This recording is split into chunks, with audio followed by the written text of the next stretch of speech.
In the psychopathic ward, it's hard to tell how much of a patient's ravings are truth and how much are the twisted products of a disturbed mind.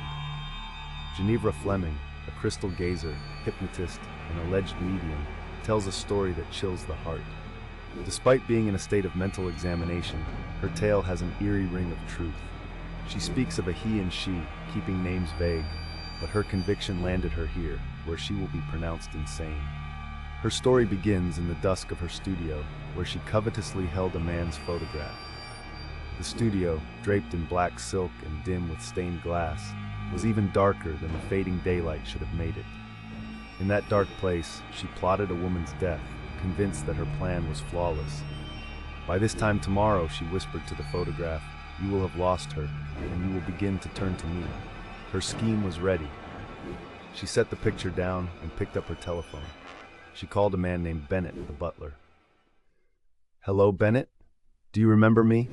I have a way for you to earn $100. Yes, madam, I am alone. What do you need me to do?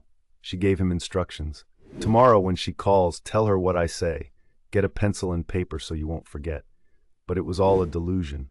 The conversation, the scheme, the butler, they were all in her mind. Now, she sits in her hospital room, still speaking to the dark side of her soul, as the lights go off and night descends. Genevra Fleming, a beautiful woman trapped by her own mind, destined to live out her days in the shadow of her imagined horrors.